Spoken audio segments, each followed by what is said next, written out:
முட்டை கிரேவி எப்படி செய்யலான்னு பார்க்கலாம் வாங்க. எண்ணெய் ஊற்றிட்டு கடுகு, மிளகு, சீரகம், பச்சை மிளகாய் இதெல்லாம் போட்டு வதக்கி விட்டுருங்க. கருவேப்பிலை, கொத்தமல்லியை ஆட் பண்ணிவிட்டு அடுத்ததாக வெங்காயம் ஆட் பண்ணிவிடுங்க. இது எல்லாத்தையும் நல்லா ப்ரௌனிஷாக ஃப்ரை பண்ணி விட்டுருங்க. பூண்டு சேர்த்துருங்க. மிளகாய்த்தூள் 1 டீஸ்பூன், சாம்பார் பொடி ஒரு 1/2 டீஸ்பூன் சேர்த்து மிக்ஸ் பண்ணி விட்டுருங்க. அடுத்ததாக தக்காளி கட் பண்ணி சேர்த்து விட்டுருங்க.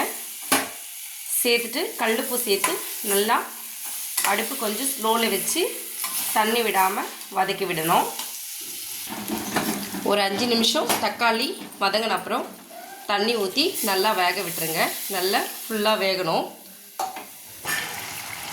இந்த மாதிரி கிரேவி பதத்துக்கு வரணும். இந்த கரண்டி அளவி நீங்கள் கொஞ்சம் மசிச்சு விட்டுருங்க.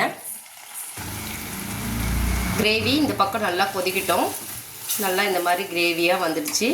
இப்போது முட்டை ஃப்ரை பண்ணி எடுத்துக்கலாம். முட்டையை இந்த மாதிரி சரிசமமாக கட் பண்ணி வச்சுருங்க. பேன் வச்சுட்டு எண்ணெய் ஊற்றிக்கிங்க.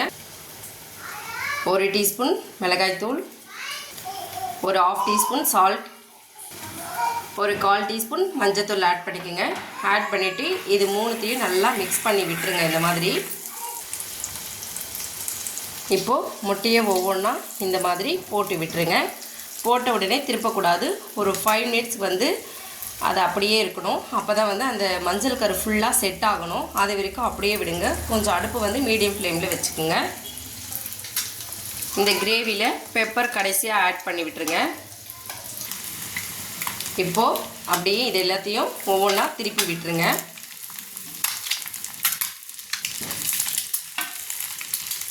இந்த மாதிரி மஞ்சள் கரு நல்லா செட் ஆகிருக்கணும். அந்த டைம் பார்த்து திருப்பி விட்டுருங்க.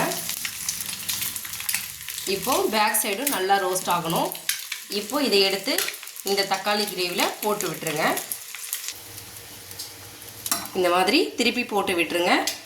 அப்படியே அந்த தக்காளி தொக்கோடு செட் ஆகிடும். இப்போ அடுப்பு ஆஃப் பண்ணிவிடுங்க. போதும். இந்த மாதிரி போட்டு ஒரு 10 மினிட்ஸ் அப்படியே மூடி வச்சுருங்க.